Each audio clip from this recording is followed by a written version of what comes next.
Clubhouse. Look at them guys.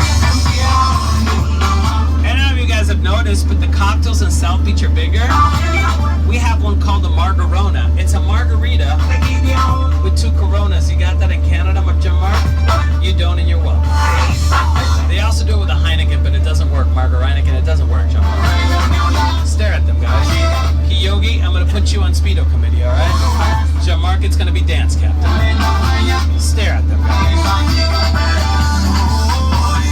Back to school. Look to your left. Look at that causeway, guys.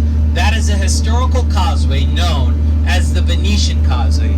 It is the oldest and most beautiful bridge that unites Miami Beach and Miami. It goes through 6 different islands, all named after streets and canals in Venice, Italy, constructed in 1926. If you guys haven't been on the bridge, you need to go on it because it's beautiful. Where you got your tickets? At the Duck Tours office. Next street north is 17th Street. You make a left, go straight, and it gets you in the Venetian. It's a great way to get to Wynwood. Have you guys heard of Wynwood? There's a dilapidated area of Miami that 10 years ago, a developer by the name of Tony Goldman developed into a street museum, and now it's a graffiti district, it's a restaurant district, and Courtney and Chloe take Miami. What family am I talking about? Kardashians. What's the name of the boutique? Dash is exactly right, John Mark. Don't say you didn't learn anything on this tour. For that reality show, the Kardashian family wanted to rent the house on one of the 6 islands of the Venetian Causeway because it had been done by another famous reality show called The Real World. Anybody remember this show? This time, the 6 islands held a meeting and said no. But before the Venetian was there, gang, there was another bridge that ran that course called the Collins Bridge. Have you guys been on Collins, Avenue in South Beach? Both named after John Collins, an entrepreneur who 100 years ago was trying to increase the traffic of people going to Miami Beach. Back then there was only a ferry that ran between the 2 cities, so he thought to himself, if I build it, they will come. In 1913 he finishes the bridge and it was 2.5 miles long, the longest wooden bridge in the world. Now they ran the same course, it doesn't seem possible, there are islands in the middle, correct?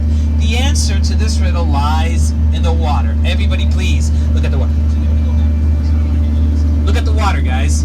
In this area, Biscayne Bay is about 14 feet deep. If we go back in time 100 years, a lot of parts in Biscayne Bay were only 3 inches deep.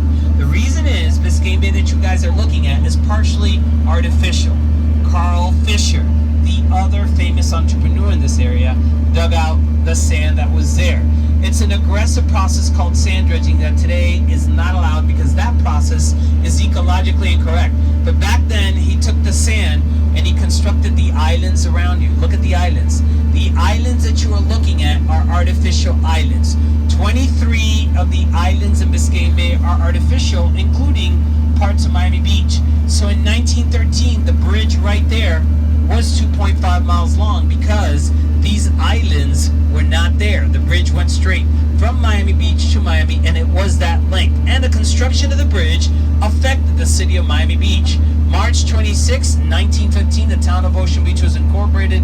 1916, they changed name to Miami Beach. 1917, upgraded to the city of Miami Beach. And we're going under the bridge, and tradition has it, we play a classical song, and John Mark requested this song.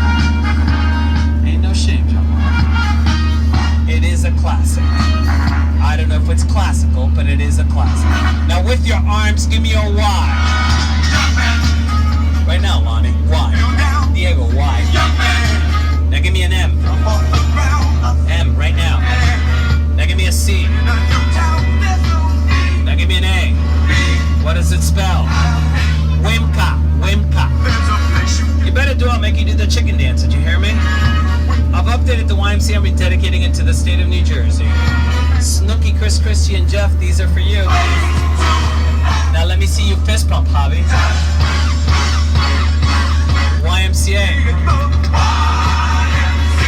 In Spanish.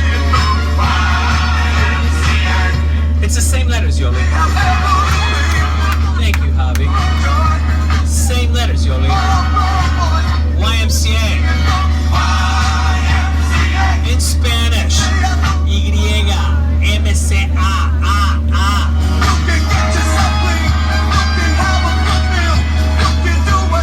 Now for good luck, you have to make a wish when you go under the bridge. Close your eyes and make a wish.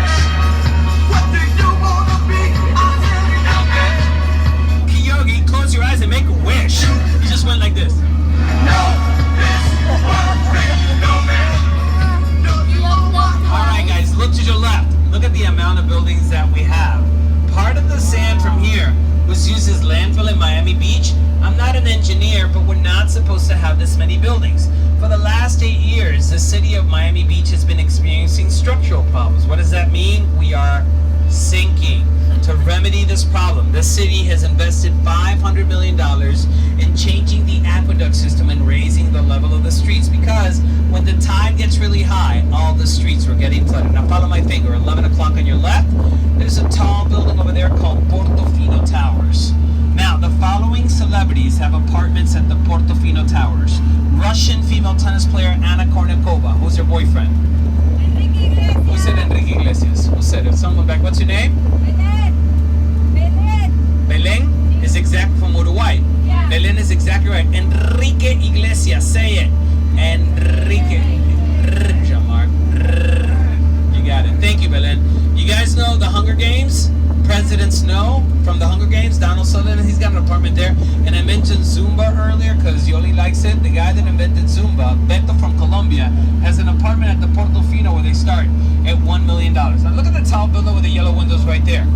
That is an expensive building called the Waverly Apartments. Look to the top of the building. You're going to see a sculpture waves. Remember I talked about the nautical quality around here? That's an example of that. But also, this singer-rapper has a penthouse in that building.